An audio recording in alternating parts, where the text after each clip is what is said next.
Selamat siang Leo, ini saya ada titipan pertanyaan dari salah satu sahabat di member group. Dia bercerita bahwa semalam mendapatkan semacam detox dalam mimpi. Itu mimpinya itu dia memecahkan lemari yang isinya patung Kuan Yin dan Kuan Kong. Eh, Sebelum dia mimpi semalam itu dia nyatakan bahwa 2 hari yang lalu baru puasa dan sudah latih makan sekali duduk total baru 5 hari. Oke. Dia juga cerita bangun Caka sudah lebih sukses dengan latihan tersebut, tapi ada detoxnya mimpi itu tetap semalam. Nah itu bagaimana? Itu lemarinya memang ada di rumah. Coba ditanya dulu. Ya. Jadi detox memang macam-macam, makanya sangat penting bagi praktisi ilmu elemen ya. Dhamma cari pelatih dhamma untuk pegang tiga pedoman agung ini. Tiga pedoman agung ini pelindung, ini pagar, pagar pelindung, pagar pengaman ya. Siapa yang pegang tiga pagar ini dia akan terlindungi dari aneka macam jebakan mara dan anggotanya.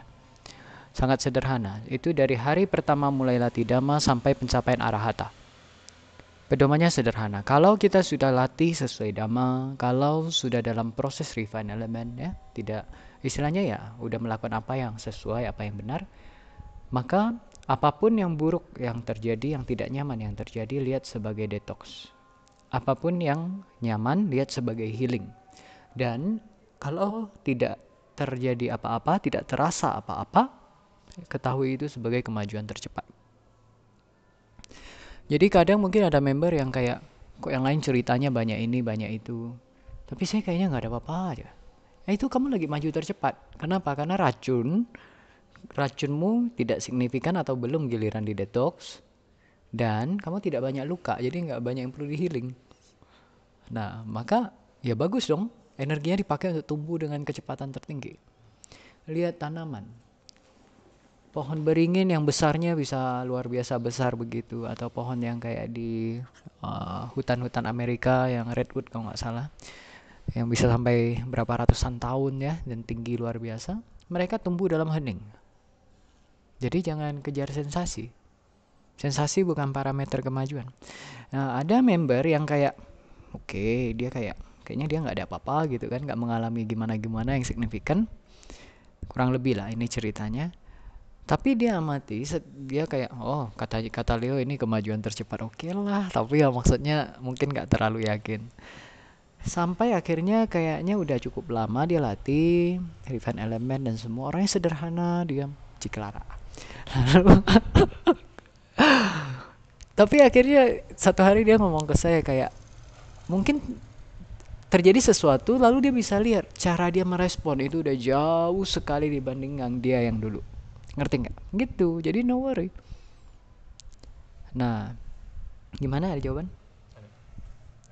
Di Lemarinya itu rumah lama gue di Lampung, tapi bukan rumah yang sekarang bonyok gue tinggal, ada di gudang bokap gue. Bonyok ya. Aduh, jelek banget. Jangan panggil orang tua bonyok. Jangan. Bokap nyokap itu udah gak kasar, bonyok apalagi jangan jangan ya. Nggak, lemarinya real ada, nggak persis tapi mirip, tapi udah gak ada lagi sekarang sih. Di mimpinya di kamar bokap gua yang lama, tapi sebelum direnov jadi kantor gudang. Kayak kejadiannya di tahun 90-an sebelum rumah diubah jadi kantor gudang. Oke, jadi gini, itu real ada di kehidupan atau enggak itu nggak terlalu penting. Tapi uh, karena mimpi bagi mereka yang belum mastery pikiran itu out-outan dan lebih banyak pakai simbol-simbol rumit. Kalau nanti elemen makin refine, mimpi itu makin lugas dan gamblang, nggak pakai simbol, nggak banyak simbol. Kalau yang gross itu banyak simbolnya, banyak warnanya, banyak aneh-anehnya. Makin gross makin banyak aneh-aneh, makin refine makin sederhana, simple, lugas, nggak perlu interpretasi. Kayak bahas sekalian dengan yang beberapa waktu lalu yang sebelum live FB live kalau nggak salah, itu kan ada, itu Aris manajer manajer saya yang dia mimpi yang diserang setan wanita itu. Lalu kan Ya saya bilang itu kan kemungkinan karena dia tidak bangun Dhammacakka untuk dirinya, dan dia bilang iya nggak ada. Itu maka caretaker dan sebagainya selalu ingat safety first. Diri sendiri dulu. Perlindungan diri itu yang terutama. Whatever I do it for me, for me, for me, for me. Selalu lindungi diri. Kita bantu makhluk itu karena itu cara membantu diri dengan cara yang lain, dengan jalur yang lain, ngerti nggak? Memberkahi diri itu tujuan utama. Bukan tujuan utama. Memberkahi diri itu satu-satunya tujuan hidup.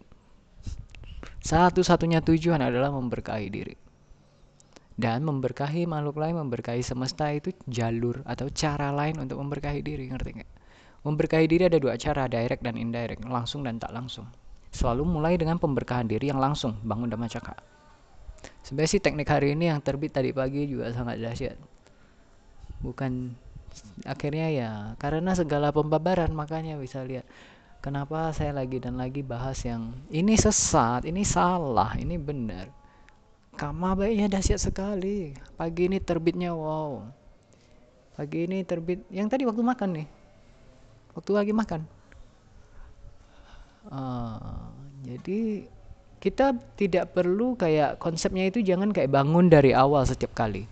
Di sarana Pancasila gitu kan, meta lalu kayak Dhammacakanya bangun dari awal 811 gitu. Bukan.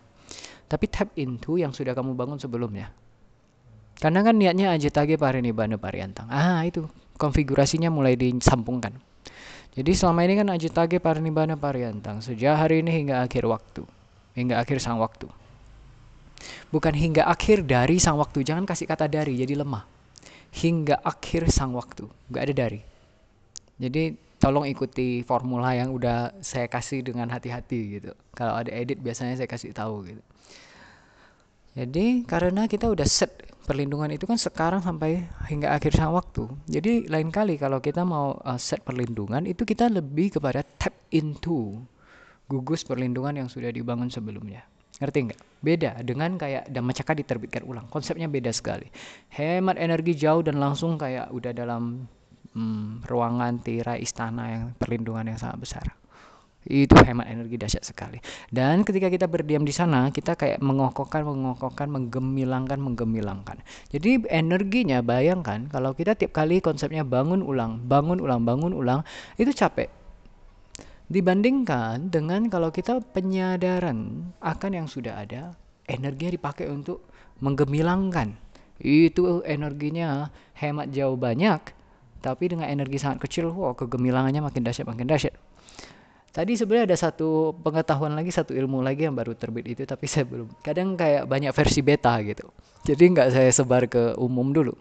Tapi gambarannya itu kalau dirangkum, bangunlah istana di 8 penjuru. Jadi dengan kekuatan kebajikan kita bisa bangun banyak istana. Ya ada tekniknya. Jadi istana-istana itu yang banyak tingkat dan berlimpah segala kemewahan kebutuhan itu bisa jadi tempat tinggal untuk sangat banyak makhluk, baik setan, naga, dewa dan sebagainya. Nah itu kama baik yang sangat besar, tapi ya banyak yang perlu diperhatikan. Itu tadi baru terbit, jadi masih baru ya. Ceritanya dalam mimpinya ya. Ceritanya tuh mau geser lemari, terus gue nggak entah gimana bilang, sini gue yang geser aja. Pas gue geser ternyata ada patung Kuan Im dan Kuan Kong di paling atas. Ya goyang, jatuh, pecah lah, something like that. Tapi terus gue ya dalam hati gak apa-apa, no worry, waspada, bangun Dhammacakka. Ini bagus, ini bagus. Udah sih gitu, terus gue pindah ke ruangan lain kayaknya, terus gue bangun. Oh ya, sama rumah mama gue di kampung kemarin-kemarin malam diserbu lebah. Seingat gue lebah refine. Tapi kalau banyak gitu masuk ke dapur, meaning what ya? Grammarnya ya. Jangan bilang diserbu lah, dikunjungi. Kalau untuk makhluk refine kayak lebah, capung, kupu-kupu itu dikunjungi. Oleh lalat, nyamuk diserbu. Ya, tikus, cicak, kelelawar ya. Jadi tentang kalau nggak salah sebelumnya ada yang bahas capung banyak masuk ke rumah tapi mati. Nah, lalu caretakernya kok Albert tuh memang orang air tuh spesial. Kayak mereka mampu notice, intuisi mereka dahsyat dibanding orang-orang elemen lain. Makanya lihat kok Albert itu dia kemampuan dia nge-sense dan menjelaskan hal yang member lain mungkin nggak terlalu signifikan gitu loh. Saya sangat appreciate itu gitu. Dia bisa bilang kalau nggak salah itu apa? Lidah mertuanya ada di dalam. Apa? Oh, dia kan bisa menjelaskan kalau air gross gendut, kalau air gross lebih gendut, air gross kurang. Dia Itu jenius sekali dan saya kayaknya belum pernah jabarin detil gitu. Nah, itu indahnya ilmu elemen. Bukan Anda tuh tidak perlu belajar, bukan Anda tidak perlu melekati sosok. Adanya sosok tuh hanya trigger, mempermudah Anda untuk aware pada kebenaran yang udah ada di alam. Ilmu elemen bukan punya Leo Pratama. Itu buktinya gitu loh. Jadi kalau nggak salah kok Albert komunikasi, saya lupa detailnya gimana. Kayaknya eh mungkin ditanya apa udah ada lidah mertua atau enggak. Ternyata benar lidah mertua ditaruh dalam rumah. Jadi kemungkinan capungnya menikmati elemen yang refine itu dia masuk ke rumah. Ya jangan takut capung masuk rumah. Tapi kenapa mati nggak bisa keluar? Kenapa? Ventilasi buruk. Nah artinya apa? Ventilasi yang buruk itu elemen yang gross. Mulai paham? Gitu. Jadi melalui tanda-tanda alam begini kita bisa, ini parameter yang sangat nyaman, nanti kita bisa tahu mana refine mana gross. Begitu. Lalu kalau yang ada tangga itu bagus sekali lidah mertua disusun bertingkat, terutama tangga untuk masuk rumah gitu ya. Jadi energi yang dibawa oleh tamu yang berkunjung itu bisa sangat dibersihkan. Itu sangat terinspirasi di rumahnya Ko Sukianto dan Cinani di Jakarta ya, sangat bagus. Jadi kami rencana ada secara IRC nanti juga ada buat yang kurang lebih seperti itu. Kemudian lidah mertua bagusnya pakai yang dari Sibolga, daerah Sibolga ya, bisa minta dengan Cinani. Kalau yang mau nanti bisa komen aja atau hubungi WhatsApp kami ya 0813 8435 6085. Gratis, semuanya gratis. Biaya kirim pun tak ada. Ya. Yang penting sabar ya. Selama persediaan ada dan kondisi memungkinkan. Nah, jadi yang tentang mimpi begitu ya. Kalau Cisaranya berniat dengan sengaja menghancurkan gitu kan, memecahkan lemari kacanya ya itu kurang oke, violence ya. Kalau memecahkan patungnya oke, yang penting nggak dengan kebencian. Kenapa? Karena dengan konsep ini seperti paku, seperti jerat, seperti jebakan bagi makhluk dunia. Jadi kita hancurin dengan niat biar nggak ada makhluk terjebak. Tapi ingat, jangan pernah hancurin yang bukan milik kita. Kita hanya boleh menghancurkan yang milik kita atau yang udah dapat izin dari pemiliknya, kerelaan dari pemiliknya. Yang belum jangan, beli dulu. Jadi nggak ada istilah menghancurkan minuman-minuman keras, menghancurkan minuman keras, membakar yang CD, buku yang kayak majalah, yang kayak pornografi. Nggak ada istilah begitu, itu adinadana. Itu mencuri. Itu langgar sila, nggak bisa. Menghancurkan benda-benda itu tanpa kebencian dengan niat seperti menyingkirkan bencana bagi makhluk itu bagus. Itu karma baik yang luar biasa dahsyat. Tapi bukan dengan bakar, hancurkan, bunuh. Bukan gitu semangatnya, bukan.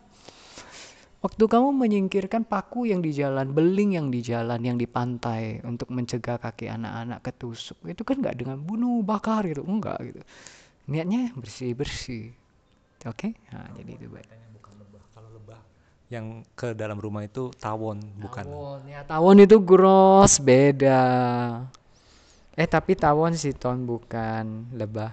Atau sama atau enggak sih? Oh, wait, gue pastiin ke Lampung. Tawon itu gross. Karena kenapa? Beringas dia. Tawon bunuh lebah loh.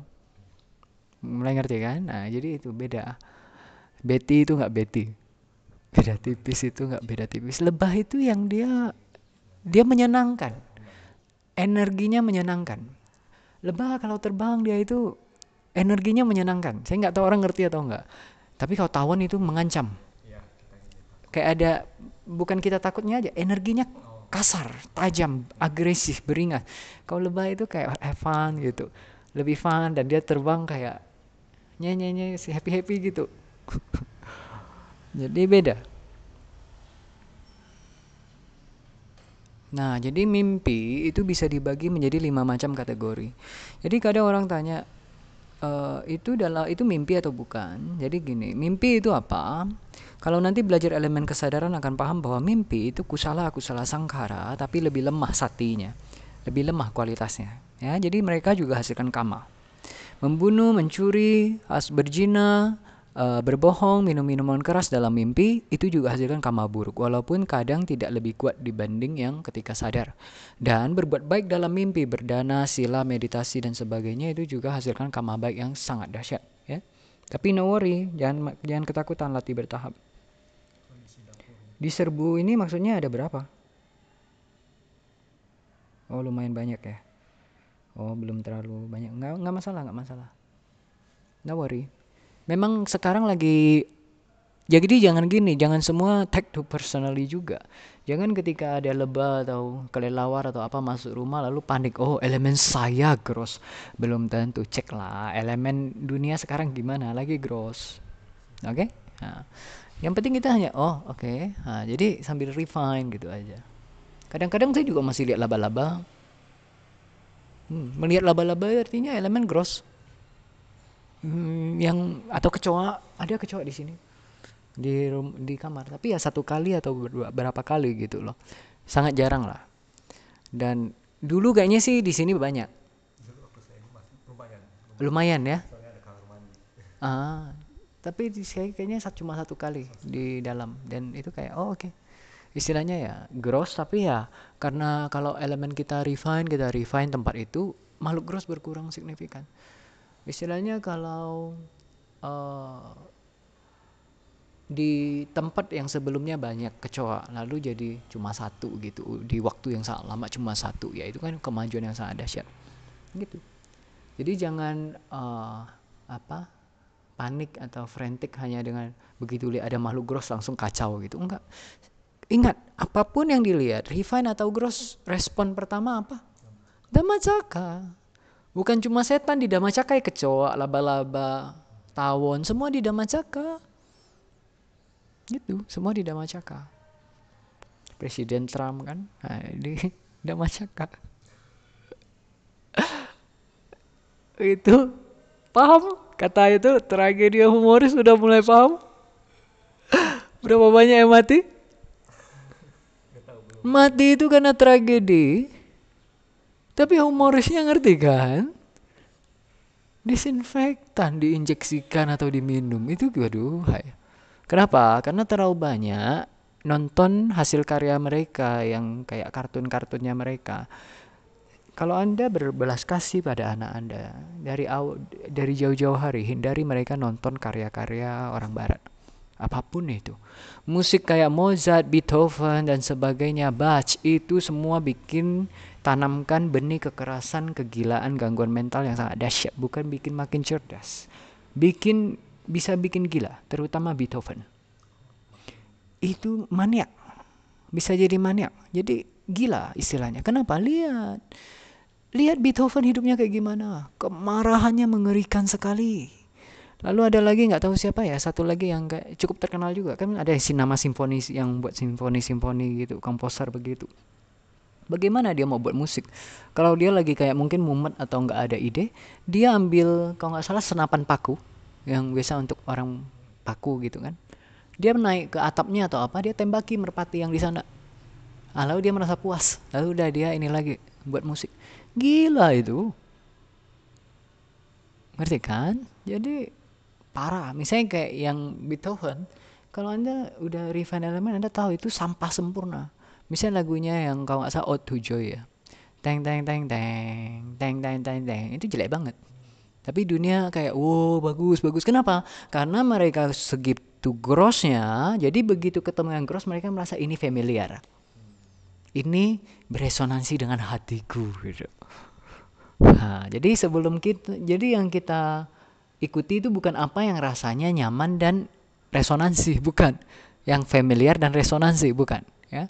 Tapi apa yang bermanfaat gitu. Cek dulu. Allah bisa karena biasa. Jadi mimpi itu kesadaran yang lebih lemah. Ya, itu kusala sangkara juga. Cuma lebih lemah, biasanya lebih lemah ya. Jadi kita bisa bagi jadi 5 tingkatan mimpi ya. Yang pertama itu mimpi yang sangat lemah. Sebagian besarnya itu lupa, nggak sadar. Orang bilang nggak ada mimpi. Tapi ada beda yang agak tipis antara ada mimpi dia nggak sadar sama nggak ada mimpi. Memang ada yang tidak ada mimpi sama sekali, yaitu dia tidur, pek, kayak dia tutup mata, buka mata. Tapi udah 8 jam, dari langit gelap jadi terang. Tapi kayak sama sekali nggak ada persepsi tentang waktu bahwa dia tidur. Itu biasa sangat sedikit mimpi, atau kalau yang hatinya sangat murni itu memang nggak ada mimpi. Itu jatuh ke bawah enggak. Jadi istirahatnya nyari sempurna. Sempurna. Kita nggak bilang puas ya. Karena ada 3 hal yang nggak bisa puas. Anda bilang puas ya? Oh, pulas ya, ya pulas, pulas. Kadang saya salah ini ya. Ada 3 hal yang nggak mungkin puas. Minuman keras, hubungan badan, tidur. 3 ini nggak mungkin puas. Jadi yang pertama adalah mimpi yang sangat lemah sampai seringkali lupa atau tahu ada sesuatu tapi nggak tahu mimpinya apa. Itu yang pertama, itu paling rendah. Yang pertama. Yang kedua itu Anda tidak sadar itu mimpi. Anda bisa ingat apa kira-kira, tapi hanyut larut sepenuhnya. Kayak apa? Pelampung di tengah arus sungai Gangga ya. Bukan pelampung lah, sehelai bulu bambu gitu. Nah, terbawa, hanyut. Gak sadar itu mimpi. Yang ketiga, sadar itu mimpi. Ini mimpi. Tapi kesadarannya gak cukup untuk bisa channeling arah mimpi mau kemana. Dia sadar mimpi tapi ngikut. Nah, itu tingkat 3. Tingkat 4, itu dia sadar itu mimpi, dan dia bisa, oh ini mimpi, dan dia bisa melakukan banyak hal. Cukup aktif. Nah, ini orang bilang lucid dream. Yang kelima, itu saking jelasnya dan lebih jelas lagi dari yang keempat ya, kesadarannya lebih jernih lagi, itu sampai dia mikir, ini mimpi bukan ya? Nah, yang Aris alami waktu itu tidak bisa dibilang mimpi, itu campuran. Itu antara mungkin yang ketiga, 4 dengan yang 5. Jadi ini sebenarnya hanya gradasi tingkat kesadaran, ngerti nggak? Jadi kayak dia, yang aspek kayak dia sedang duduk di depan rumah kalau nggak salah, ada warung, ada orang, ada apa gitu kan. Itu setting backgroundnya itu mimpi. Tapi yang setan wanitanya datang pakai motor, pakai apa? Nah, itu campuran antara mimpi sama memang ada makhluk yang datang. Ngerti nggak? Jadi ada bisa pencampuran. Karena ada informasi yang masuk dari indera. Nah, maka kognitif prosesnya bisa beda-beda tingkat, terjadi bergantian. Oke, makanya itu bukan sepenuhnya mimpi, bukan mimpi. Nanti kalau belajar WT atau kognitif proses itu lebih jelas, lebih mudah dipahami. Itu bagian elemen kesadaran, elemen mentalitas ya. Jadi kalau ada detox yang begitu ya bagus, no worry, jangan takut ya. Begitu. Ada lagi? Yang burung?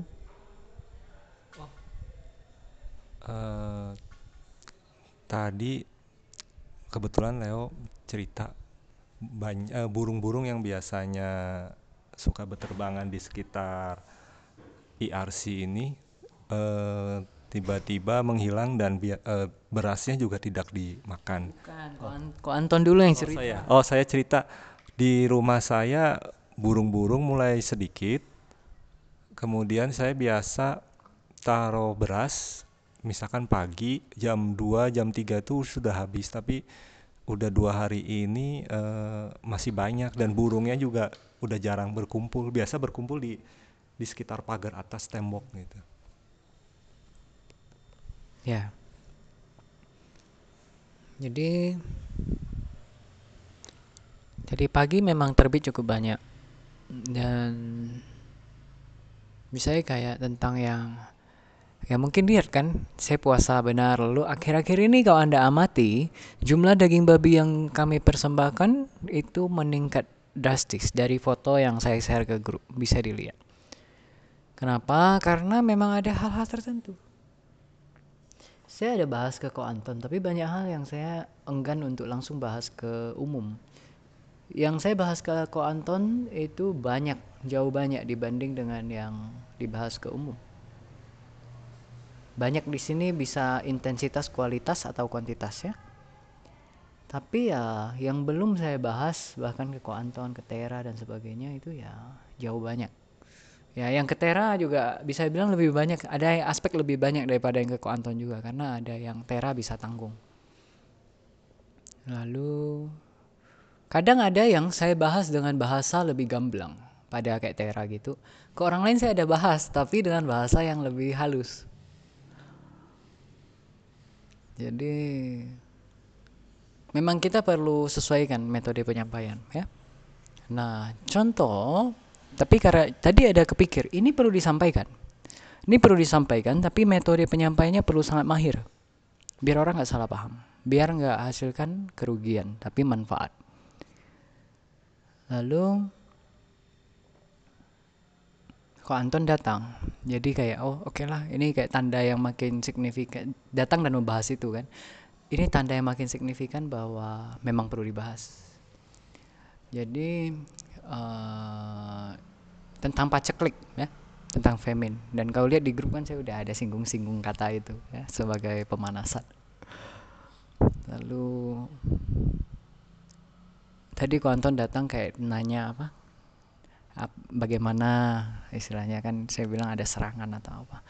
Jadi gini, yang pertama, kenapa saya bahas yang mana ajaran yang salah, yang mana ajaran yang benar dengan cukup intens akhir-akhir ini.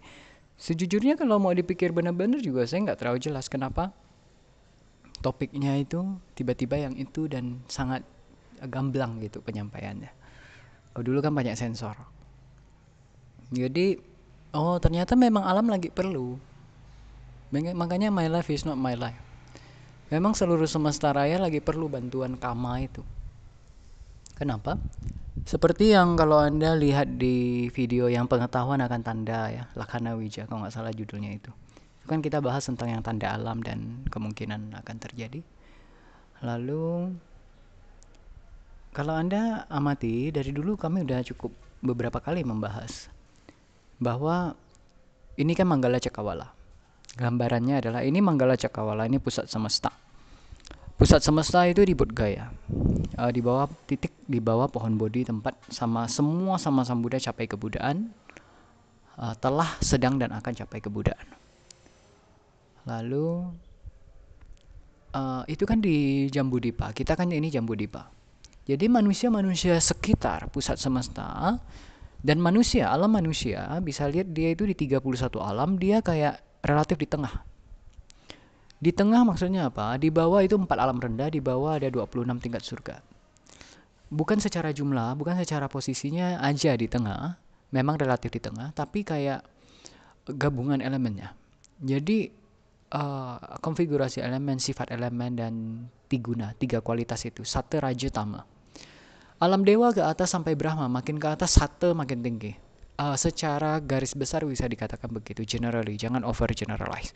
Alam manusia ke bawah, hewan, setan, asura, 8 tingkat neraka, makin ke bawah makin Tama. Tama, Satta, ya, atau Raja. Di bawah juga bisa Raja, Tama dengan Raja. Nah, alam manusia ini Satta,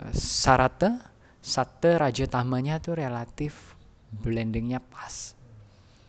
Ngerti nggak? Dapat nggak? Makanya hanya di alam manusia sama Buddha bisa terbit. Hanya di alam manusia Paceka Buddha bisa terbit. Hanya di alam manusia Aga Sawaka bisa terbit. Hanya di alam manusia Maha Sawaka bisa terbit. Jadi 4 macam Buddha hanya bisa terbit di alam manusia. Karena kenapa? Elemennya cukup untuk menopang terbitnya elemen kesadaran yang sangat dahsyat, refine-nya itu.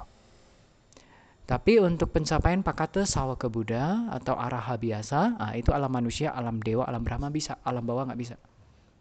Karena kenapa? Alam atas itu dia Satta Raja Tamanya itu satanya dominan sekali. Makanya mereka luar biasa ringan, bercahaya dan sebagainya. Halus. Tapi lihat di 4 arupa Brahma. 4 arupa Brahma itu ya satanya dahsyat sekali. Raja dengan tamanya, apalagi tamanya nyaris nggak ada. Tama itu aspek berat. Batu itu tama dominan. Api itu raja dominan. Cahaya, angin, ruang kosong itu sattva dominan. Dapat nggak feel-nya? Jadi sattva itu kualitas yang ringan, bebas begitu. Raja lebih ada gelora dan tama itu berat. Maka alam dewa nafsu, 6 alam kama saga ya, surga yang nafsu indra 6 tingkat yang pertama itu dia rajanya kuat ya, sattva juga tapi rajanya kuat ya. Tapi kalau alam brahma itu mulai makin kurang, raja tamanya makin kurang, sattvanya makin naik.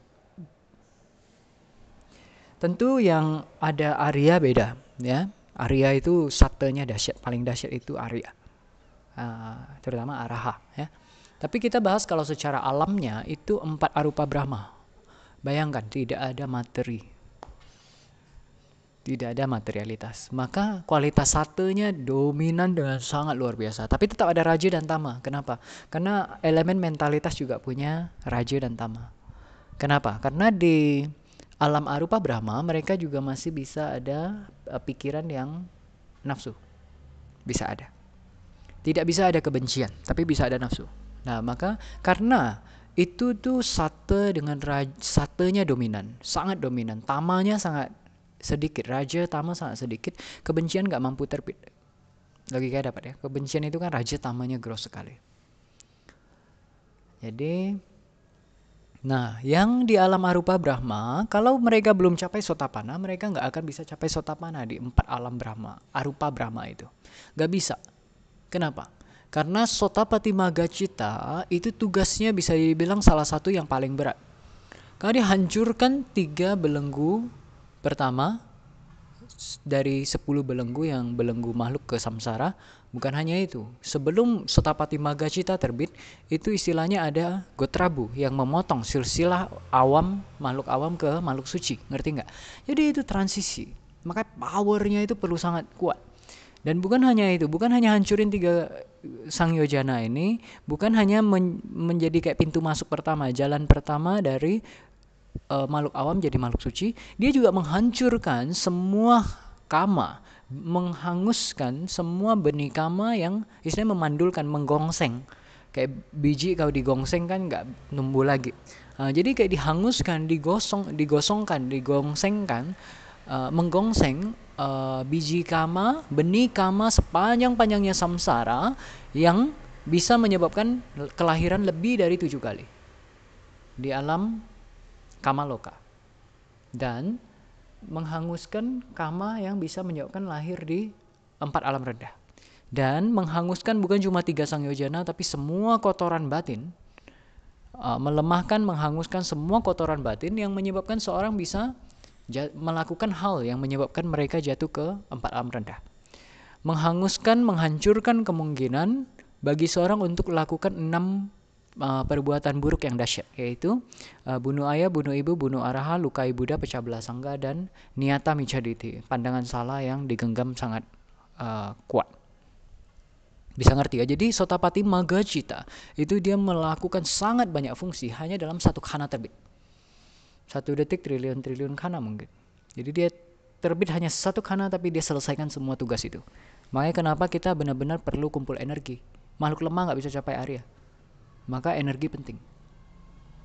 Jadi energi Sotapati Magacita sebegitu dahsyatnya, sehingga kan ingat, udah sering kami bahas, kalau kama baiknya makin dahsyat, buahnya makin cepat dan makin berlimpah kan. Nah, kenapa kita perlu jangan lelah, terus berbuat baik kayak setiap hari lagi dan lagi, itu enggak ngulang, itu bangun momentum terus menerus. Ketika momentumnya cukup sesuai, dia akan kayak meledak sebagai Sotapati Magacita. Begitu Sotapati Magacita itu kusala cita, hasilkan kusala kama, langsung 1 khana berikutnya itu Sotapati Phala cita. Phala itu buah, itu Vipaka cita. Jadi kama Vipaka langsung berbuah seketika tanpa jeda waktu, Anantarika Samadhi ya. Jadi ini kekuatannya dahsyat sekali. Kalau kama baik yang dihasilkan oleh Maga cita tidak cukup kuat, Phala cita nggak mungkin terbit langsung. Maka untuk capai kesucian, energi itu penting sekali. Yang boros energi udah pasti jauh dari kesucian. Makanya kenapa kayak para biku, terutama biku-bikuni ya, mereka brahmacari. Makanya kenapa capai kesucian bisa jauh lebih cepat. Karena Brahmacharya sangat hemat energi. Itu energi dahsyat kebuang. Jadi, nah, Sotapati Magacita yang melakukan tugas sebegitu dahsyatnya, dia perlu tumpuan yang lebih kuat, kokoh. Maka Sate Rajatama perlu yang seimbang. Bukan seimbang, perlu yang pas, perlu yang sesuai. Alam manusia.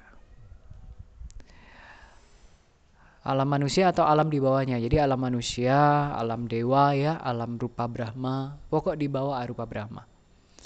Jadi kayak asalnya Sata juga nggak bisa capai Sotapanna. Ya.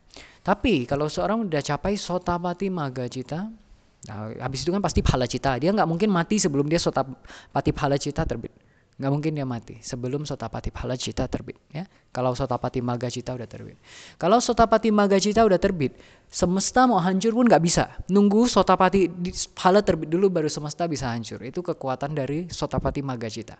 Kalau Magacita udah terbit, seluruh semesta raya mau hancur pun tidak bisa. Phalacita perlu terbit dulu. Ya. Jadi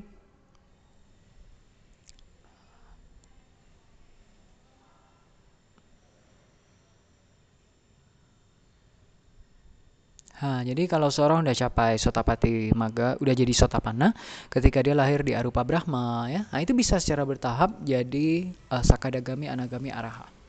Dan kalau dia udah lahir misalnya di Arupa Brahma tingkat 1, nanti kalau dia meninggal, saya lupa apakah dia bisa bertahan di yang sama.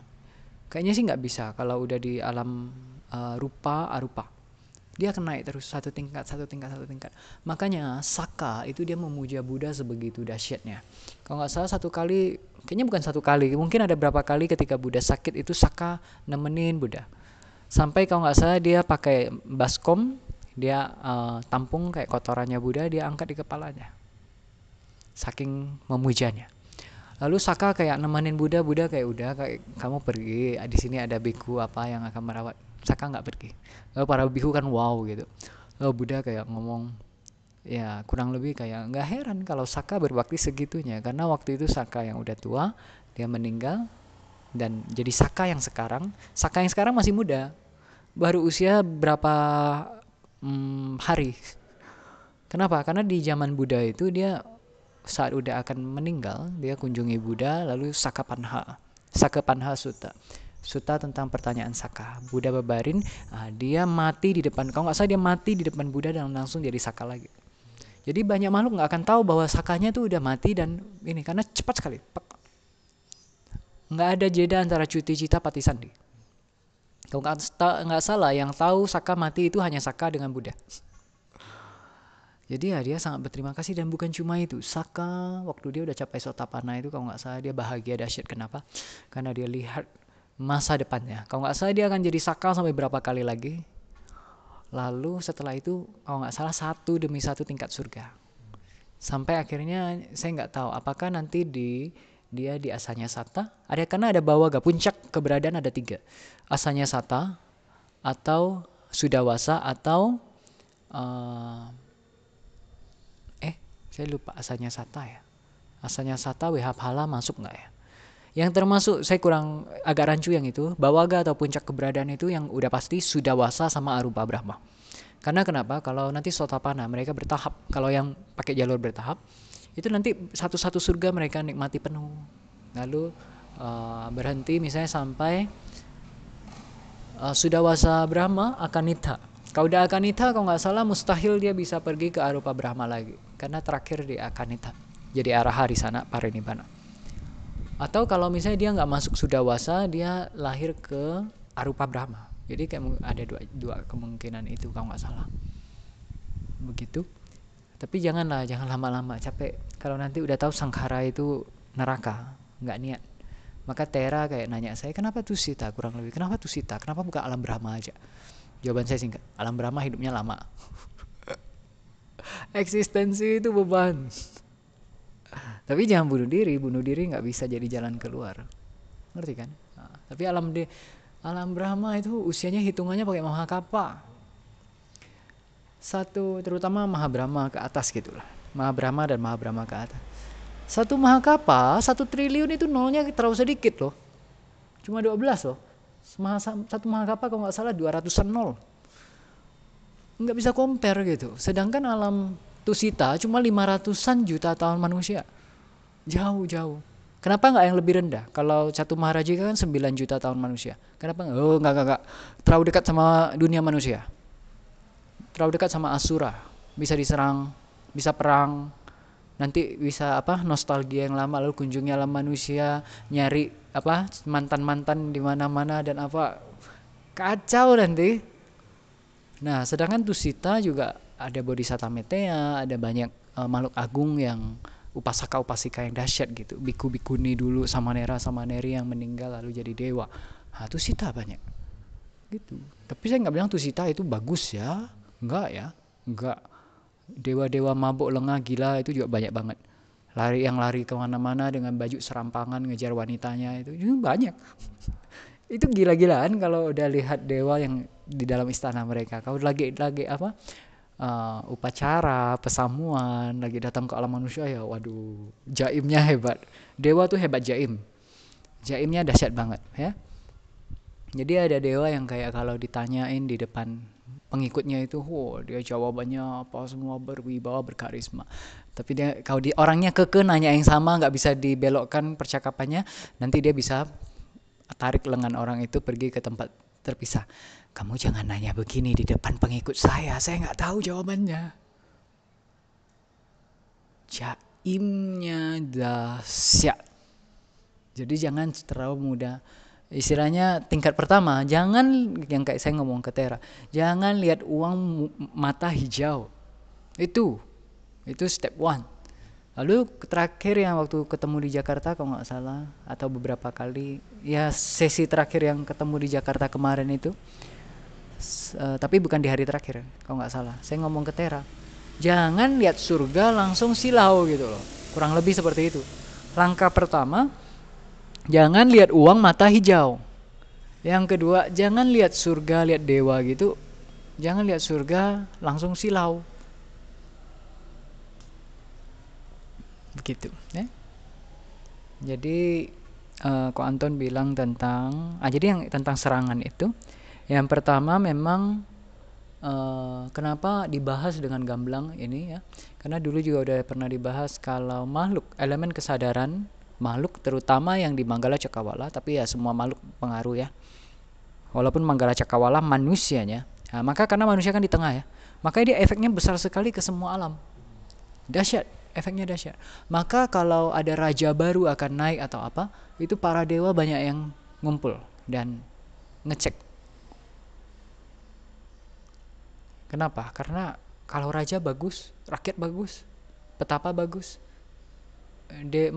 nasib dewa dewi juga bagus. Terutama dewa yang bumata, dewa yang tinggal di bumi, di pohon, di bumi, di sungai, di samudra ya. Kalau rajanya nggak bagus, manusianya nggak bagus kan sembarang nebang pohon dan sebagainya. Lalu kayak nggak ada persembahan, nggak ada apa, nggak terlalu damai lah. Kemudian bukan hanya itu, kalau manusianya beringas, itu lebih banyak makhluk buas itu akan terbit di dunia. Hewan-hewan buas, dan bukan cuma itu, yakha, setan-setan yang buas, siluman-siluman yang sakti, asura yang hebat, itu juga terbit dan dewanya makin pusing. Maka mereka sangat berkepentingan siapa yang jadi raja. Nah, Jokowi ini sangat menarik karena yang terlibat untuk ngusung dia jadi pemimpin itu banyak sekali. Bukan hanya manusia. Kalau hanya manusia yang dukung Jokowi, dia nggak bisa tembus dari kemarin-kemarin. Nggak bisa dari Solo sampai Jakarta, gubernur, presiden, nggak bisa. Tapi karena yang mendukung dia itu bukan cuma para dewa di Cakrawala ini. Gede sekali, masif sekali. Istilahnya bagi yang bisa melihat itu pemandangan yang sangat wow ya. Mana, mau cari di mana pemimpin di dunia sekarang yang didukung dewa dan Brahma sebanyak itu? Kenapa? Karena dia krusial. Indonesia pegang kunci krusial. Benar negara Buddhis itu Thailand, Myanmar, India, Sri Lanka. Tapi Indonesia ada peran yang sangat krusial nanti. Saya nggak bilang Indonesia jadi negara Buddhis ya, enggak. Tapi perannya akan jadi sangat signifikan dalam Buddha Sasana. Tidak mesti jadi negara Buddhis. Tidak pula tidak jadi negara Buddhis. Ya. Jadi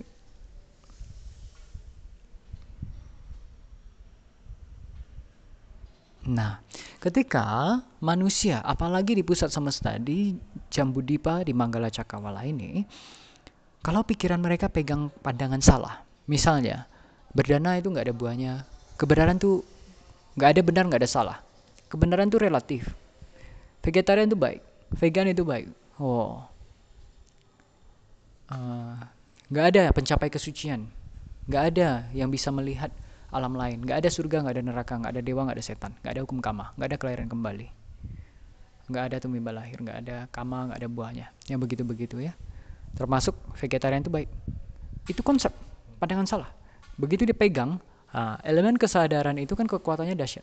4 elemen inferior yang nggak ada apa-apa powernya, nyaris nggak ada apa-apa powernya banding elemen kesadaran. Maka orbit matahari, bulan, bintang, konstelasi, planet-planet itu langsung geser, langsung menyimpang. Dan bumi, istilahnya matahari, bulan, bintang, konstelasi mereka geser dikit aja, medan gravitasi geser, kacau. Efek rantainya itu dahsyat sekali, chain reactionnya dahsyat sekali. Butterfly effect, domino effect, snowball effectnya itu hebat sekali.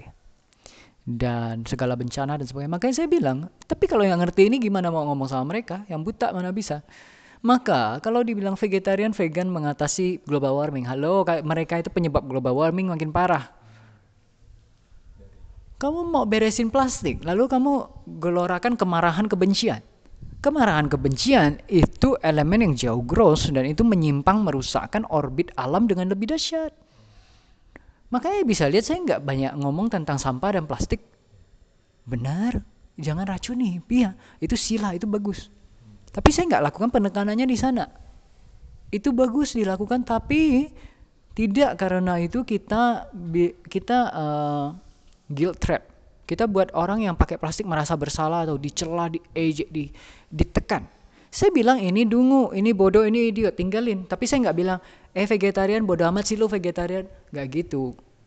Ngerti nggak? Kita juga nggak bilang, kamu penyebab global warming, kamu merusak, kamu mencelakakan banyak makhluk. Ya kita mungkin ada ngomong itu, tapi kita nggak shaming gitu loh. Kita sekedar kasih tahu bahwa vegetarian itu bodoh, dungu, idiot, goblok gitu. Jadi karena kalau dia terbitkan kebencian pada yang pakai plastik dan sebagainya, shaming mereka, ya apalagi kayak yang kemarin di itu voice note-nya Ci Erlin, orang pakai baju begitu lalu diserang di jalan gitu, dibully. Nah, itu merusak alam dengan jauh lebih dahsyat. Tapi karena makhluk-makhluk barat terutama itu buta dengan sangat signifikan, mungkin Arya ada di antara mereka dulu atau sekarang. Saya nggak tahu atau di masa depan. Tapi yang ya tentu Arya tidak kita bilang buta. Yang kebanyakan itu ya, jadi saya ralat nggak semua orang barat itu buta, tapi yang buta banyaknya luar biasa. Jadi ketika mereka sebuta itu, mereka nggak bisa lihat hubungannya. Bagaimana keserakahan, kebencian, kebodohan, pandangan salah apalagi, itu lebih parah dalam merusak alam daripada materialitas. Saya nggak bilang lalu pakai plastik banyak-banyak, buang sampah sembarangan. Enggak. Tapi amankan dulu yang gede.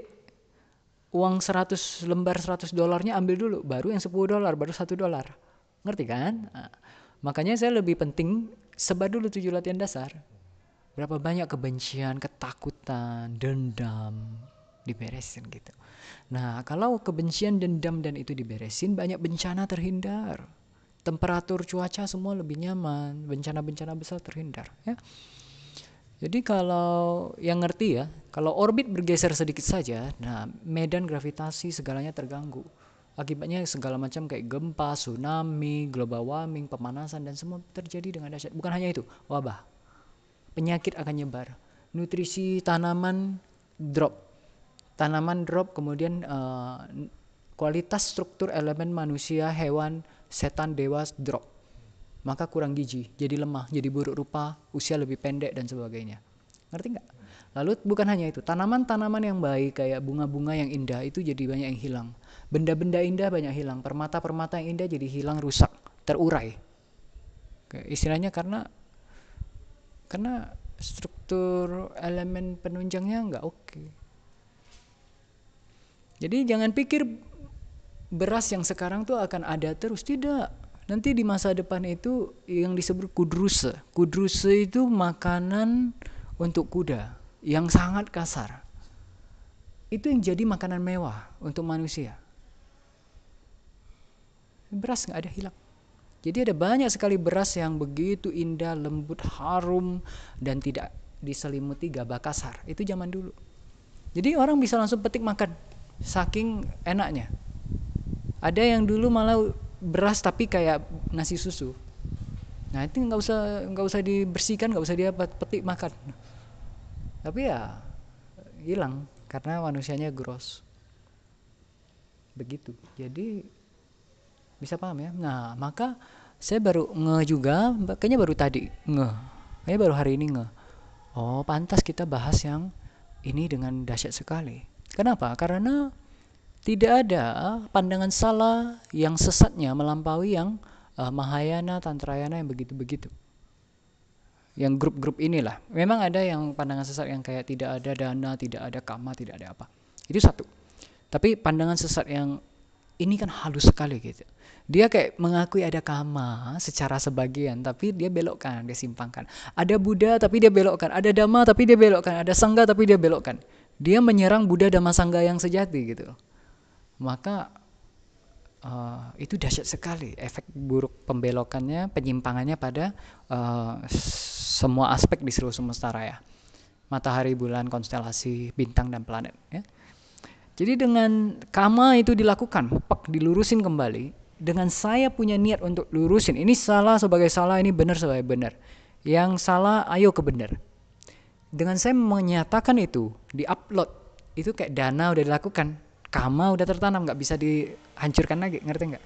Makanya, kalaupun kami sudah harus jalan sekarang dengan senang hati, karena udah ditanam. Apalagi kalau ada yang nonton. Apalagi kalau yang nonton, oh ini salah, ini benar, ini kamanya dahsyat banget. Apalagi kalau itu baru loh ya, astaga itu salah ternyata yang selama ini ku ikuti, ku tinggalkan karena bahaya. Saya mau belajar apa yang benar, saya mau berubah ke yang benar, saya mau menyelamatkan diriku, saya mau memberkahi diriku. Dahsyat. Dengan cara itu kita bereskan seluruh semesta raya, ngerti nggak? Tapi bukan cuma itu salah satunya. Aspirasi agung. Bisa paham ya? Jadi oke, pantas diarahkan, dikondisikan seperti itu. Dan memang saya juga waktu itu agak forsir diri yang untuk kelihatan ya? Kelihatan kah? Kelihatan gimana? Menggebu-gebu. Saya agak forsir diri karena energi nggak oke. Energi nggak oke, tapi ya selama berapa hari itu kayak ayo beresin gitu. Saya rencananya itu kita forsir sampai hari Minggu live yang keempat, lalu Senin istirahat. Tapi kayak nggak dikasih. Minggu Sabtu malam itu kayak udah besok puasa, nggak malam mau live. Terakhir Senin baru istirahat, Senin libur, nggak.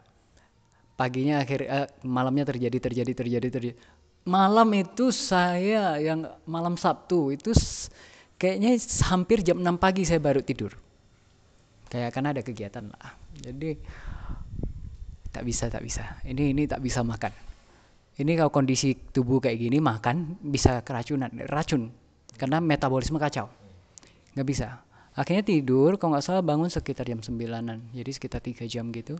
Nggak bisa tidur. Maka puasa. Tak puasa. Oke. Udahlah, malam udah pasti nggak bisa live loh.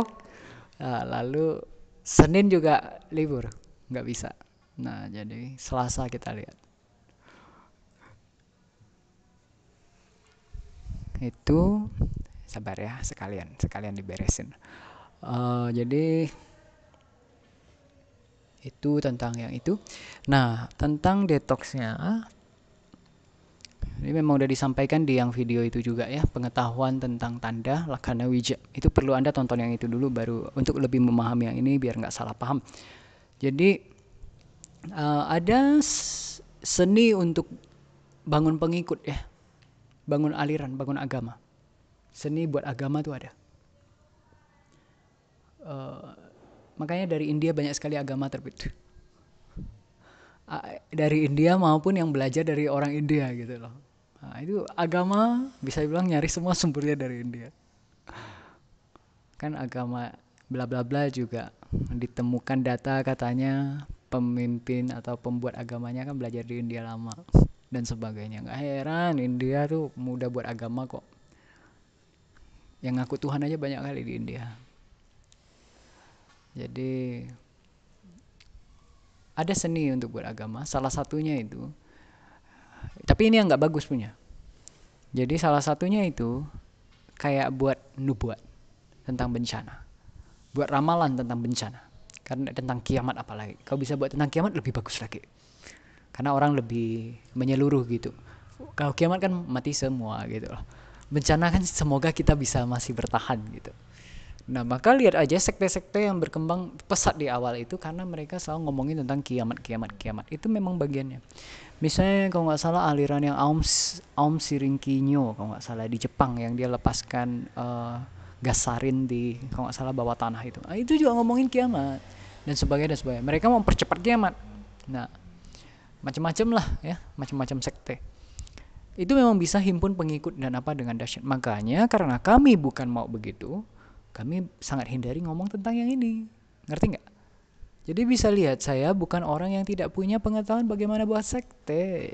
Tapi karena keuntungannya terlalu kecil, manfaatnya terlalu kecil, sedangkan bahayanya terlalu besar dibandingkan kalau saya support Buddha Sasana. Istilahnya gini, nggak mesti selalu jadi bos kok. Kalau jadi karyawannya bisa lebih makmur, bosnya bagus daripada jadi bos sendiri ngapain? Daripada buka franchise sendiri, pusing sendiri. Kalau ada franchise yang begitu menguntungkan, royalty fee-nya sangat rendah, produknya udah terbukti bagus, kenapa enggak? Franchise aja, betul nggak? Gitu. Dengan cara yang sama, ngapain buat sekte? Kalau Buddha Sasana ada yang sebegitu indah, sebegitu dahsyat, sebegitu powerfulnya. Effortless. Lebih effortless. Jadi Jadi sangat penting untuk paham bahwa saya bukan tujuannya nakut-nakutin orang, bukan. Dan juga itu alasan pertama. Alasan kedua, jadi kalau ada orang yang nakut-nakutin bilang oh nanti kiamat, nanti apa, ada apa asteroid besar mau nabrak bumi lah apa-apa gitu kan. Enggak bakal kiamat. Jarak ke kiamat masih jauh kali. Kan saya udah pernah bahas. Sekarang baru Buddha Antara keempat. Di ujung Buddha Antara ke-20 baru kiamat. Satu Buddha Antara itu berapa lama? Siklus turun dan naik satu set itu satu Buddha Antara. Dari manusia usia asangkhya sampai 10 tahun, 10 tahun jadi asangkhya. Ini satu Buddha Antara. Ini baru Buddha Antara keempat. Kiamat nanti di ujung yang ke-20. Jadi sama Sang Buddha kali ini di Mahakapa ini terbit maksimum hanya 5 Buddha. Nah bisa lihat Mahayana Tantra ngajar 1000 Buddha. Ini Badra Kappa karena ada 1000 Buddha terbit. Ini sesat parah. Karmapa yang itu kalau tahu yang Karmapa Chenno itu. Karmapa itu dibilang Buddha ke-1000 di Mahakapa ini. Ya, itu bohong banget. Kenapa? Nggak ada 1000 Buddha mustahil. Karena kenapa? Satu Buddha hanya terbit dalam satu Buddha Antara. Maka itu disebut Buddha Antara. Satu Buddha Antara hanya satu Buddha. Satu Buddha Antara satu Buddha. Jadi satu Mahakapa yang ada makhluk hidup tinggal di alam manusia itu hanya 20 Buddha Antara. Mau 1000 Buddha dari mana? Mau kamu sumpalin kemana? Itu bodoh banget. Itu satu. Yang kedua, nggak bisa, hanya bisa 5. Kenapa? Anicca. Jadi nanti makin lama itu struktur 4 elemen materinya juga ya, bukan hanya materi sih. Elemen mentalitas makhluknya juga makin lama makin gross, makin tua. Jadi nanti cakawalanya kalau udah terlalu tua dia nggak mampu menanggung terbitnya seorang sama Sang Buddha. Maka ini udah Buddha Antara keempat, kita masih beruntung, sangat beruntung. Nanti ada Buddha Antara kelima, nah itu Bodhisatta terakhir di Mahakapa ini jadi Buddha Metea. Habis itu tidak ada Buddha, sampai 15 Buddha Antara. Dan Mahakapa kedepannya belum tahu kapan ada Buddha. 100.000 Mahakapa dari sekarang sih ada sama Sang Buddha. Jadi bisa paham ya. Lalu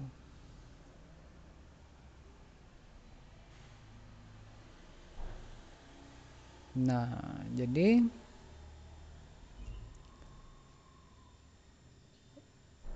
Yang poin kedua kenapa kami sangat menghindari bahas tentang masa depan secara gamblang itu karena banyak yang masih berubah. Banyak yang berubah. Ada beberapa yang memang agak fix. Tapi yang fix pun masih bisa digeser intensitasnya. Maka dan itu perubahannya kayak dari kana ke kana, dari detik ke detik itu bisa berubah terus. Jadi kayak karena kenapa? Kenapa nanti ada yang bilang, enggak tuh saya lihat sama. Saya cek besoknya juga masih sama. Kenapa? Karena dia nggak tahu pengetahuan tentang bagaimana mengubah. Tapi kalau orang yang memang udah tahu bagaimana mengubah masa depan, ketika dia cek, pikirannya langsung, oh saya nggak mau kayak gini terjadi. Bagaimana ya? Dia langsung ngeset sendiri. Dia langsung ngeset, maka perubahan terjadi. Nah, jadi tapi kalau dia udah set sih ya orang lain lihat juga berubah. Jadi kayak yang ada degupan jantung itu, nah itu kan dahsyat. Lalu habis itu hujan meteor lagi. Kalau cuma hujan meteor sendiri, most of them nggak terlalu signifikan. Maksudnya gini, itu cukup signifikan tapi belum benar-benar besar. Nggak ada apa-apa banding yang degupan jantung itu. Tapi kalau yang degupan jantung udah muncul, kemudian meteornya muncul, ya itu wajar gitu loh. Jadi itu memang tanda bencana yang besar bisa terbit. Lalu kan temperatur Jakarta waktu itu naik di hari terakhir kami tinggalkan.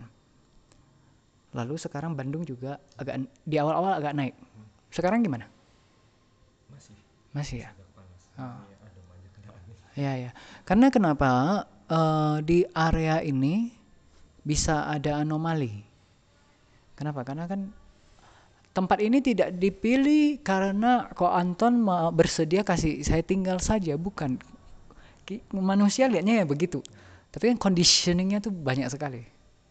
Dari awal memang kayak udah jelas diarahin, saya tidak akan tinggal di rumah Cisara lama. Bukan itu tempatnya. Maka saya ngomongin cari tempat di Bandung, cari tempat di Bandung, cari tempat di Bandung. Tapi waktu saya udah di sini saya nggak ngomong kan cari tempat di Bandung.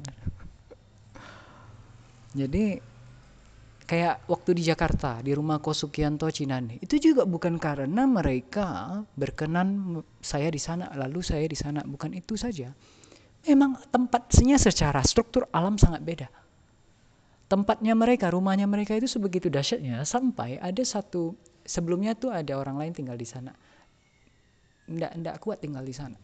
Kalau nggak salah yang dibilang kalau dilanjutin lagi bisa jadi pengemis atau apa. Istilahnya bangkrut lah, habis lah.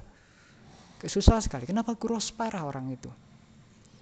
Ko Sukianto Cinani tinggal sana makmur.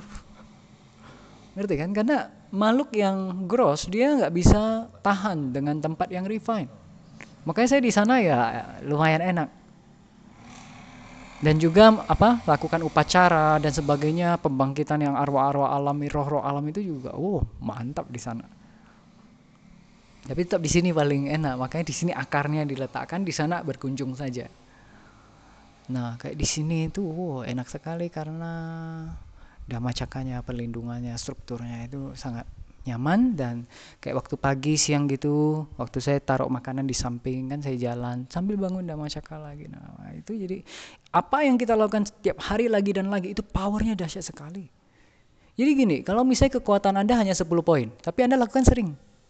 Dibanding yang punya 1 juta poin, lakukan sekali. Yang 10 poin tapi sering, nanti powernya bisa jauh dahsyat banding yang 1 juta tapi sekali hantam. Ngerti gak? Jadi jangan pernah remehkan. Kalau Anda merasa diri Anda lemah atau apa, lakukan sering-sering. Yang baik. Enggak lemah, itu enggak lemah. Jadi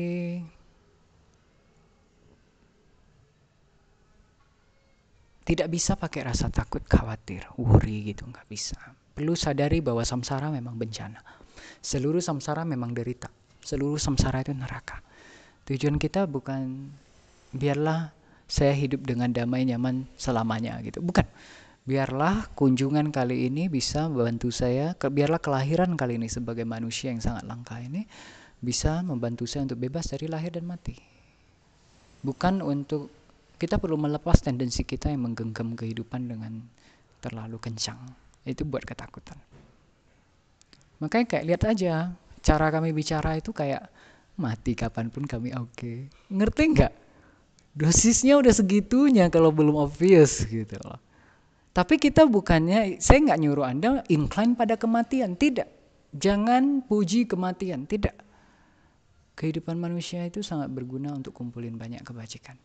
Karena di alam atas itu lebih, kalau di alam manusia aja Anda udah nggak punya waktu untuk kebajikan, aduh jangan ngomong alam atas. Lebih sibuk lagi, jauh sibuk. Sibuk apa? Sibuk menikmati. Dan Anda sekarang sibuk, itu kan karena kayak kau nggak kerja, lapar, anak makan apa dan apa. Itu kesibukan yang nggak terlalu happy. Tapi terpaksa, tapi sibuk kan? Apalagi itu sibuk yang sangat disukai. Ngerti nggak? Habis, lenyap, larut, hanyut. Maka jangan coba-coba ngikutin apa yang orang lain lakukan. Belum tentu kapasitasnya sama. Saya tidak bilang saya pasti aman kalau saya di alam atas, tapi ya karena penyadaran akan bahaya dahsyat di atas, dan saya ingat yang kemarin baru dari atas, dan itu bukan jaminan keamanan, tapi ya saya set sangat banyak perlindungan. Nah kalau yang lain nggak tahu perlindungannya, ya mending hati-hati, jangan arah pada untuk lahir ke sana cepat. Jadi begitu, dan bisa lihat ketika kita nggak terlalu lekati kehidupan, kita bisa hidup dengan cara yang jauh lebih indah. Kalau saya sangat khawatir dengan kehidupan saya, mana mungkin saya gamblang-gamblang ngomong tentang kebenaran. Tapi ya, makanya saya udah katakan lah, dunia manusia ini aduh, ketika ada dewa yang diundang lahir ke alam manusia, tidak, alam manusia itu begitu kejam, begitu busuk, begitu jahat, begitu kotor. Siapa yang mau lahir ke sana? Itu kayak perumpamaannya kamu sudah mandi bersih-bersih, baju baru, semuanya putih ya, pakai ikat kepala putih, udah parfum, udah taruh bunga, kalungan dan semua. Lalu ada yang mau nangkap, mau lempar ke septic tank gede, kotoran babi. Mau nggak? Anda meronta-ronta nggak mau. Dengan segala daya upaya, dengan cara yang mirip para dewa begitu.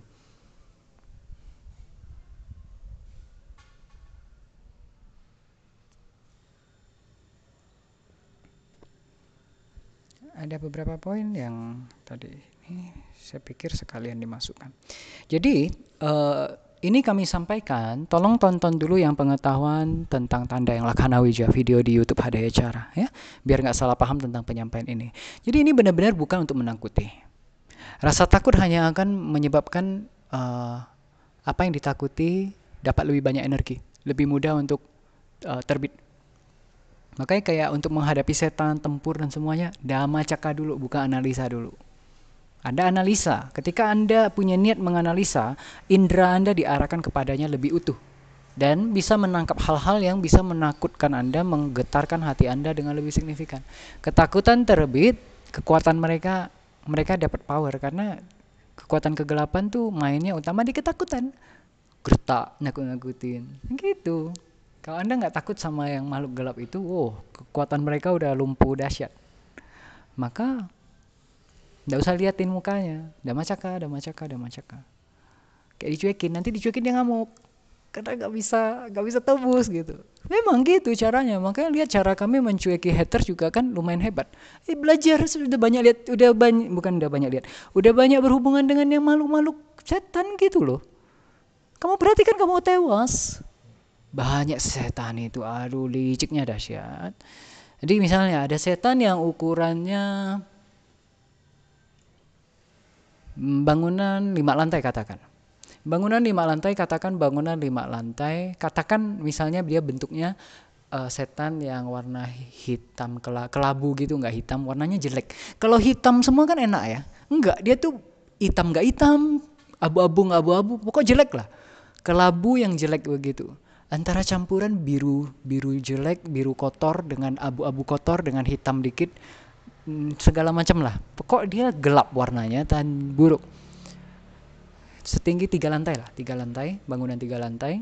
Kemudian badannya kayak kepalanya kayak model ada aspek kayak kerbau, tapi moncongnya buaya, giginya tajam-tajam. Kemudian ya badannya kayak bidang gitu besar ya, otot tangannya besar, kukunya tajam, cakarnya panjang. Kemudian di bagian perut atau dadanya itu ada kayak ini kaki kalajengking ya. Kemudian Ada sayapnya, sayapnya itu kayak kelelawar punya, tapi koyak-koyak. Ya. Lalu badannya itu kayak kan bagian atas kayak kerbau, lalu kan agak bidang ya kayak manusia kayak yang binaraga gitu. Lalu habis itu makin ke bawah dia ada perutnya kayak perut kecoa begitu. Oke. Kemudian jadi kayak masuk ke ular. Ular, tapi bukan ular. Ular kan sisinya masih bagus tuh. Ini dia ular, lalu katakan ujungnya jadi kayak kalajengking gitu. Lalu ada kaki-kaki lagi di bawah. Kayak gabungan ulat atau apa gitulah. Pokok jelek banget. Kenapa? Karena bentuk kayak gini kan gross banget, terbit dari kama yang gross. Kama itu pencipta. Nah, katakanlah ada makhluk yang kayak gini ukuran 3 lantai.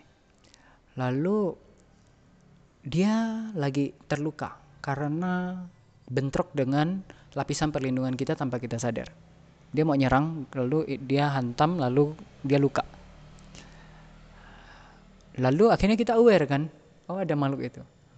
Lalu istilahnya kalau orangnya, misalnya ini cerita dukun yang bisa nangkap, yang pakai konsep nangkap. Nah, dia bisa ubah dirinya jadi misalnya setan wanita yang kecil, kayak bayi, kayak bukan bayi, kayak anak-anak gitu, kayak yang kulitnya putih, mulus, lemah, matanya memelas, matanya bisa besar berbinar-binar. Kemudian memang ada luka, misalnya di sebelah kanan dia merintih, suaranya lirih, sayap-sayap, jadi kecil. Kamu nggak bisa, dia bisa simpan semua auranya, tergantung ilmu ya, dan tergantung mata dukunnya juga.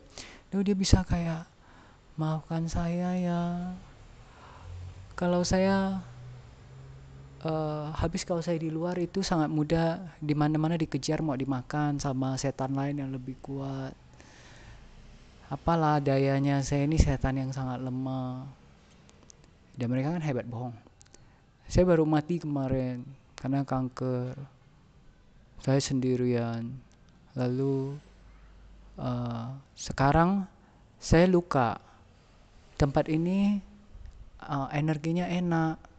Saya pikir kalau saya di sini hati damai, siapa tahu saya bisa tumbuh jadi lebih kuat, lebih baik.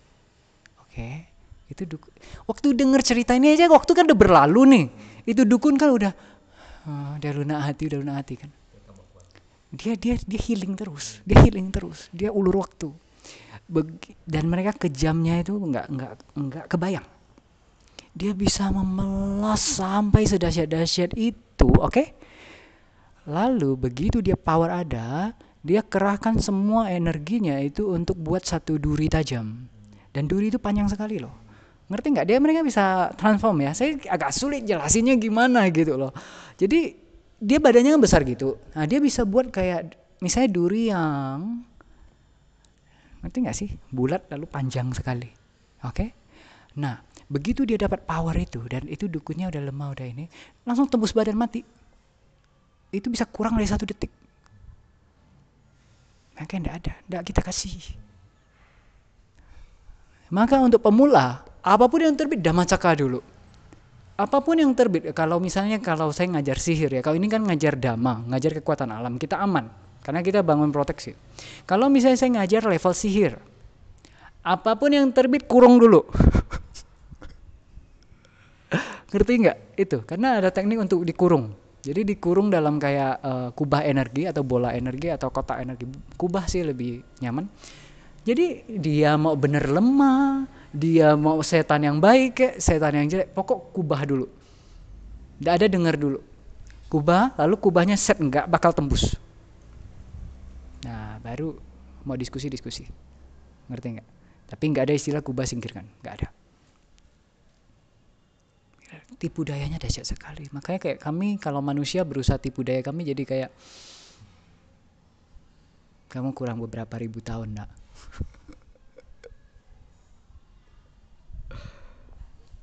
Nah jadi yang untuk femin, satu aktivitas dari yang gelap itu cukup tinggi juga ya, karena kan ini dibahas dengan gamblang. Jadi mereka bisa tahu, mereka bisa lihat masa depan. Dengan video ini upload di YouTube dan diiringi pengetahuan elemen dan apa manusia lebih bisa terima.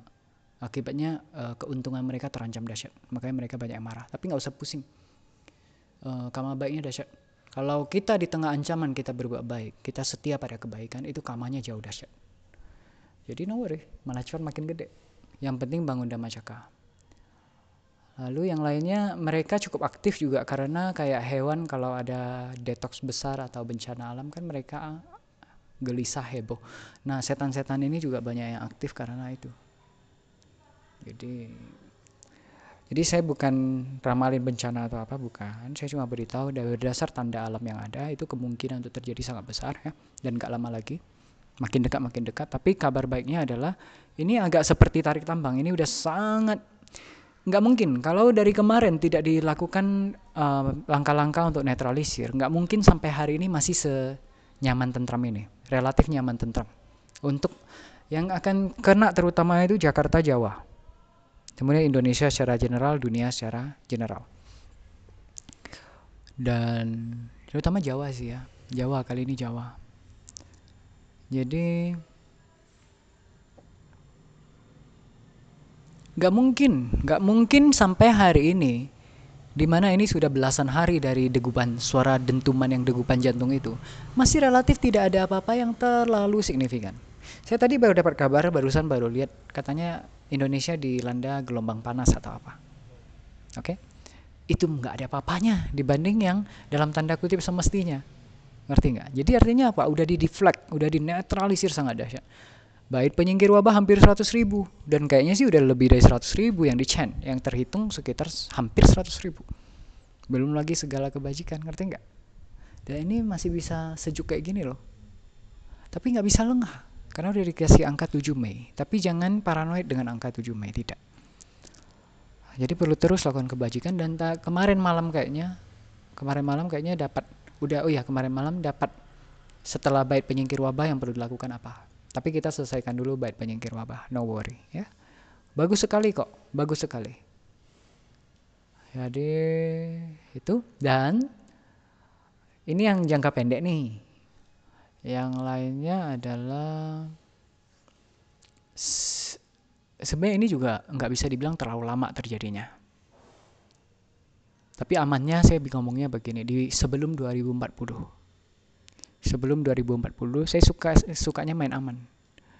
Kenapa? Ingat yang kisah tentang peramal yang dia kasih tahu tentang masa depan, lalu perubahan terjadi, lalu dia dibilang penipu gitu. Saya nggak mau yang begitu. Tapi saya juga nggak mau yang kayak dia ramal-ramal asal-asal, oh depan nanti akan ada bencana, lalu dia kasih mantra, baca mantra ini, padahal nggak ada atau dia nggak tahu gitu. Lalu nanti bencana terjadi, ada yang bilang, nah lihat bener kan, lalu bencana nggak terjadi, nah lihat kan kekuatan mantra kita bagus. Dia cuan habis. Saya nggak mau yang begitu. Saya nggak mau orang salah paham seperti itu. Jadi saya sampaikan, istilahnya saya nggak nyuruh kalian dana apa-apa ke saya gitu loh. Kita akan kiamat. Kalau kamu mau masuk surga, saya utusan alam. Kalau kamu dana ke saya, kamu dan keluargamu akan selamat. Saya nggak ngomong gitu. Ngerti kan? Jadi tolong dibedain yang penipu, yang begitu, sama yang memang mau kasih tahu untuk manfaat bersama. Jadi kemungkinan untuk paceklik yang cukup signifikan itu ada. Dan mungkin orang kan akan lengah. Makanya ketika itu terjadi, kehancuran masyarakatnya itu bisa dahsyat sekali. Karena orang gak siap. Udah berapa lama Indonesia tidak ada kesulitan pangan? Dan kau lihat kondisi sekarang dan apa? Kesulitan pangan Indonesia belum terlalu terpahami akan terjadi dalam waktu dekat. Tapi ada kekuatan alam yang sedang bekerja, dan itu akan terjadi. Kalau nggak salah tadi pagi ya, saya dapat kabar yang ada yang lihat fenomena gerhana matahari cincin. Matahari cincin itu salah satu tanda juga. Tidak semua matahari cincin itu selalu buruk. Tapi biasanya kalau matahari ada cincin, bulan ada cincin, itu tanda musim kemarau panjang. Tergantung kualitas cincin, kondisi cincin, besar cincin, dan sebagainya. Kelihatan jam berapa, dan sebagainya. Ngerti ya? Banyak. Ya, tapi karena berita itu tiba ke saya, dan berita yang tiba ke saya itu hanya yang saya perlu. Istilahnya, yang tiba tanpa saya upayakan secara aktif. Itu hanya yang saya perlu. Jadi kayak, oke, ini perlu dikomunikasikan.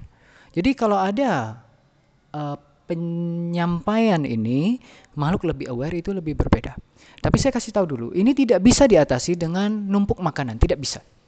Karena paceklik yang ini kalau dia terjadi kemungkinannya bisa cukup signifikan.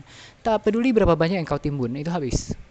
Jadi konsepnya bukan dengan menimbun, tapi dengan berdana makanan. Lakukan dana makanan, lakukan sila, lakukan puasa. Puasa benar. Bisa lihat semakin saya puasa, kualitas makanan yang saya dapat makin tinggi. Yang hari ini kan aduh mewah sekali. Cuma lain kali kasih tahu mungkin nggak perlu kasih yang kacang lagi. Tapi yang hari ini saya memang perlu ternyata. Aspek kacangnya, saya perlu, tapi yang ke depan nggak usah. Jadi hindari kacang soalnya. Ya, tapi memang udah lama saya nggak makan kacang, jadi pas gitu. Jadi itu. Kemudian dana. Lakukan puasa benar. Dan waktu puasa benar danain makanan, terutama samcan. Maka bisa lihat kalau di foto beberapa waktu ini itu samcannya sangat dibuat berlimpah dan menggunung. Sampai yang kayaknya H-2 hari yang lalu itu saya makannya terlalu sedikit, akhirnya cukup lemes waktu live. Dan kalau udah energi nggak cukup, dipaksakan jadi kasar, lebih kasar energinya, nggak bagus, nggak indah, nggak refine. Nah itu kenapa? Karena lebih banyak didanain. Ada agak banyak yang dialokasikan untuk dana. Saya lupa lebih banyak atau enggak daripada yang saya makan. Begitu, jadi selama masih ada samcan, dan samcan minyak babi ya. Jadi biasa masak samcan gitu kan ada kuah babinya. Nah itu kalau bisa pisahkan ke mangkok terpisah, jadi kayak dua dana berbeda. Minyak babi, lemak babi, danakan. Tapi jangan bunuh babi untuk lakukan itu. Jangan suruh bunuh. Kalau ada, lakukan semaksimal mungkin. Setelah itu nggak ada yang bisa makan, nggak apa-apa, kasih ke semua makhluk juga oke. Ada kucing yang makan, happy kayaknya dia makan.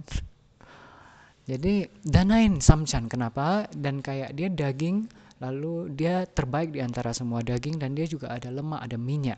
Lemak dan minyak dia sifatnya kan itu apa istilah palinya itu? Istilahnya itu dia dia gemuk gitu loh. Dia apa ya? Dia mengenyangkan, dia mengisi penuh. Jadi kalau makan lemak minyak itu rasanya kenyang, rasanya penuh gitu. Maka kamu akan senantiasa merasa puas, tidak tersiksa oleh lapar haus. Ngerti nggak? Itu kekuatan kamanya. Makanya yang atas belas kasih yang bisa saya sampaikan, saya nggak suruh Anda dana ke saya atau apa, tidak. Tidak, bukan itu niatnya. Danakan terutama samcan, minyak babi. Yang terbaik itu ke sangga. Bante sangga sedema, walaupun satu biku, walaupun satu samanera, bisa danakan ke sangga, nyatakan ke sangga. Kita perlu bangun perlindungan yang sangat signifikan. Kemudian sebelum dana itu aspirasi agung. May I, may you, may all beings in the entire universe enjoy arhansip, as soon as possible dan sebagainya. Lalu danakan itu sangga, terbaik sangga. Kalau nggak ada sangga, nggak bisa ke sangga, ke Buddha. Kalau nggak bisa ke Buddha, ke orang tua. Kalau nggak bisa ke orang tua, ke semua makhluk yang sesuai. Oke, samcan, minyak babi, semua macam makanan yang bernutrisi. Sejak sekarang, jadilah dermawan dalam makanan. Limpahkan dalam jumlah dahsyat dan rutin. Maka satu, pacekliknya itu bisa tergeser dengan sangat signifikan, karena ini tipe yang masih sangat bisa digeser. Kemudian yang kedua, intensitasnya nggak dahsyat, nggak sedahsyat sebelumnya. Makhluk yang tewas lebih sedikit. Yang ketiga, nanti Anda di tengah paceklik itu, kalau Anda bisa, kalau kamanya sesuai, Anda bisa tetap menikmati keberlimpahan makanan. Baik yang terbit dengan cara yang Anda mengerti ataupun tidak. Karena para dewa tak sesempat bisa bantu. Jadi ingat, setelah dana itu share merit. Jadi kalau para dewa setempat makmur, nanti dia bisa bantu. Tapi jangan ngarep, ngerti nggak? Jadi kita bangun jaring pengamannya dari sekarang. Kayak biasa waktu saya taruh makanan gitu kan, Mata dewata, rukata dewata, kasata dewata, para dewa-dewa yang tinggal di bumi, tinggal di pohon, tinggal di angkasa. Panggil mereka, kayak sini, nih. Jadi lakukan dari sekarang, maka itu. Lalu kalaupun memang Anda ada karma buruk yang menghancurkan, merebut makanan makhluk lain di masa lalu, kalaupun nanti karma baik ini belum bisa berbuah, katakanlah akhirnya kena paceklik lalu mati, no worry, kemungkinan untuk lahir alam baik itu jadi besar sekali. Jadi nggak bakal rugi. Maka dari sekarang banyak-banyak dana, makanan, minuman, ya terutama samcan, minyak babi. Ya, jadi burung-burung juga beberapa hari kami amati, kan hampir tiap hari dana yang beras basmati itu biasa nyaris habis, nyaris habis, nyaris habis. Beberapa hari ini gundukannya nyaris utuh. Tapi kayak yang makanan yang kayak babi apa, nyaris habis. Habis atau nyaris habis. Nah, berarti kucing ada, tapi burung kayaknya nggak ada. Nah, itu juga tanda, ya. Makanya makhluk yang bisa lihat, mereka yang hidup selaras alam, itu kan berdana, itu kan selaras alam. Kita tahu lebih duluan daripada orang gitu. Kemudian terakhir, ini tentang dari Kak Lia. Jadi ada yang nanya, kalau dalam beraktivitas, misal turun tangga, nyapu-nyapu, etc., lain-lain, itu sambil nama budaya, guru budaya itu bisa kan ya, ya Leo? Tentu, bagus malah, sangat baik. Nah, ini pengetahuan yang mungkin banyak orang nggak tahu. Oke, dia bilang, yang suka chanting demikian itu, biasa istananya sudah besar di alam surga dan udah penuh dengan dewa-dewa pengikutnya, walaupun dia masih di dunia manusia. Karena kekuatan dari chanting nama budaya itu dahsyat. Mengapakah? Cacing, kutu, aneka parasit dalam tubuhnya banyak yang terlahir jadi dewa karena chantingannya itu. Baik melalui suara maupun tidak. Apalagi lihat suara, kalau tidak pun elemen Riven tersebar di tubuhnya. Jadi parasit yang hidup di setiap tubuh manusia itu nggak kehitung. Kutu-kutu yang di alis, di wajah dan semua itu banyak sekali, dan itu ukurannya nggak bisa dilihat mata biasa. Ya. Jumlah parasit itu banyak sekali dan usia mereka pendek sekali. Berapa hari, berapa jam, mungkin berapa menit, ya. Jadi ngerti kan? Itu kan cepat sekali gitu perputaran makhluknya. Dan ketika Anda chanting, Anda dana, Anda sila dan semua, elemen Anda refine. Makhluk-makhluk itu dengan mudah alam surga. Makanya belum mati saja, dewanya udah ramai pengikutnya. Makanya kenapa yang saya bilang kereta tusitanya ada yang bawa. Siapa yang bawa? Siapa yang mengiringi? Itu dewa pengikut kita biasanya. Mereka dari mana? Nah, dari makhluk-makhluk yang kita tolong atau makhluk yang terinspirasi dan apa yang meninggal duluan. Begitu. Atau simpatisan, ya. Nah, itu yang dari dalam tubuhnya. Jadi, kalaupun seorang dia hidup dalam goa sendirian di hutan, dia hanya chanting, meditasi, berbuat baik dalam pikiran dan apa, dia udah menyelamatkan tak terhingga makhluk. Ngerti nggak? Jadi nggak mesti ya kayak lakukan yang kayak saya lakukan, tidak. Oke, semangat ya.